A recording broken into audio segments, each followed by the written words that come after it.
Hello, this is old Mr. Kent of MrKent.com, and this morning I went for an extra long e-bike ride.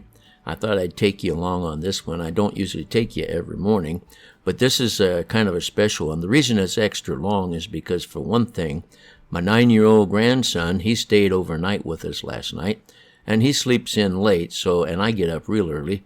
So I went for my e-bike ride, and I wanted to be gone for like an hour or so. He was still sleeping when I got back, so that didn't help a lot. But the second reason is because when I started this morning on my e-bike, I had 791 miles. And I thought, okay, I'm going to ride my e-bike and record when it turns over 800 miles. I've been saying I got this in February of 2021, but it was actually April 19th. So that's like 14 months away. Now, I'm going along here, and a dog starts chasing me. I don't see him when he comes out, but now he's chasing me. And you notice I hit the throttle, and I'm looking down, and you can kind of see a shadow bounce around there. And he chased me for quite a while, but fortunately I had the throttle, and he finally gave up. So anyway, I got it in April, so I've put now I've put 800 miles on it. Since I got it in 14 months. So I do a lot of riding, and I enjoy it. In fact, this is the temperature outside at 8:30 this morning was 95 degrees. So I can't really fly my drone and be outside very much because I had a bad heat stroke years ago, and it still bothers me. So I thought, well, I'll tell you a story anyway while we're trying to get up to the 800 mark.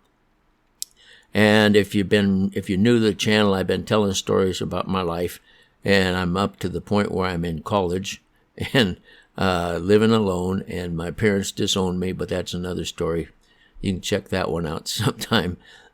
Anyway, so I was living in this upstairs apartment, and I forgot to mention that in the summer, one summer, my little brother, who was probably in grade school, he came up to visit and stay for a week, and we went swimming out in Lake Whatcom and rode bikes, and in fact, he wrote 2 letters home to his mom, and years later, she gave me those letters so that I could have them. And of course, he's my brother that passed away a few months ago with COVID, and so we were really, really good friends. Well, anyway, so he came up to visit, and when I was living in that apartment.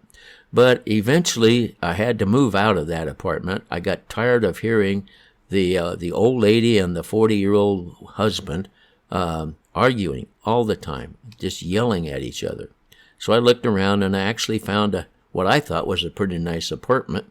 It was on the waterfront of Bellingham Bay up in Washington, just in case you're not familiar with it. And the apartment was about a half a block from the actually waterfront. And what they had done years before is they had put a whole bunch of pilings in next to each other along the water, and then filled in behind them, and then boats could come up and dock along those pilings.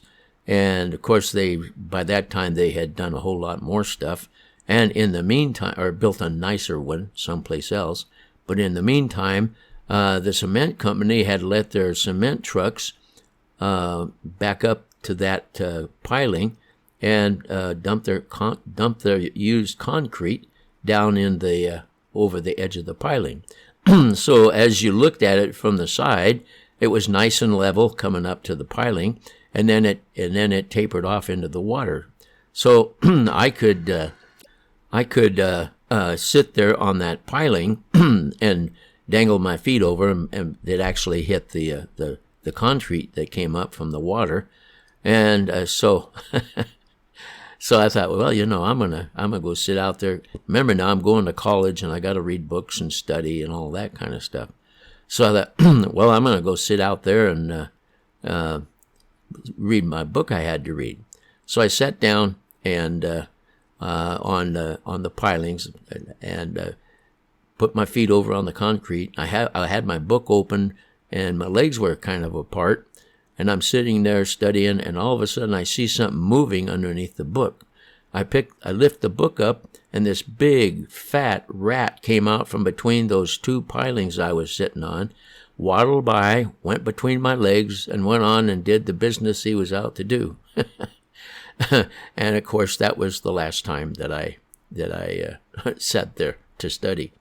But it was rat infested. In fact, you could my apartment had a living area, and then a separate bedroom, and a separate kitchen, and a separate bathroom.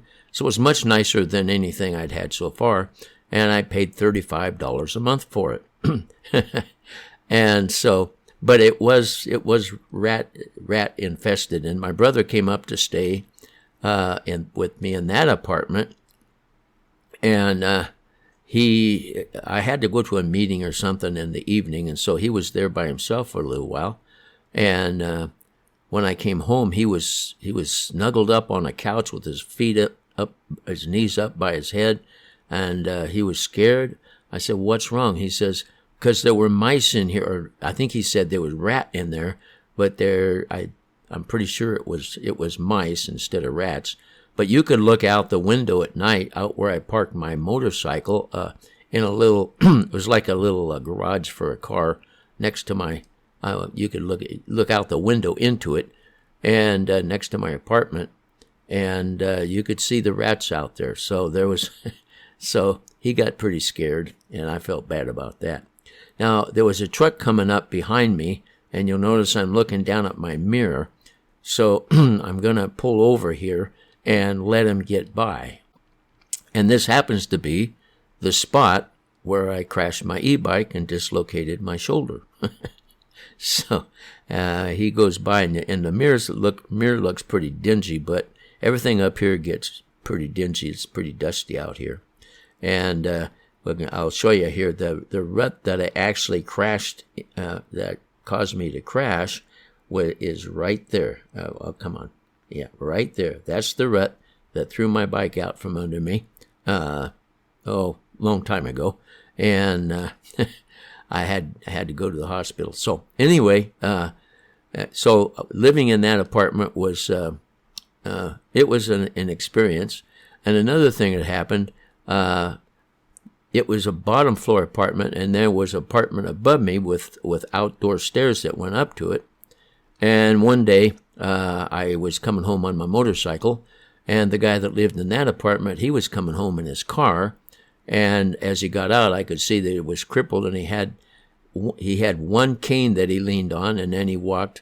I don't know all the things that were wrong with him, or at least I don't remember, but I saw him trying to carry his books up the stairs, and I thought, I got to help this guy. So I asked him if I could help him, and he said, sure. So I followed him up the stairs, and he got the door open, and I gave him the books. And after that, every time he came home and saw that I was home, I got a knock on the door, and he asked me if I could help him with his books. So that was part of living there, but that was okay.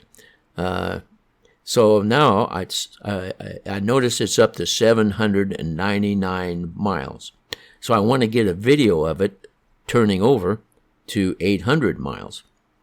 And so I'm going along here and looking ahead and then looking down, looking ahead and looking down, because I don't want, there it is. It turned over to 800 right there.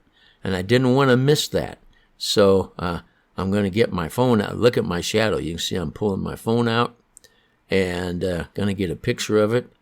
And then I thought to myself, I'm going to make a video of this. Of course, naturally, what else would I do for fun? But it's hard to get a picture of that shiny surface, so I had to get it so that it wasn't much reflecting. And as you can see, I finally got a good picture. That's my finger that I cut off on the lawnmower when I was 5. Okay, get ready. Here we go. There it is. There's my picture. Well, I want to thank you for watching my video, and God bless.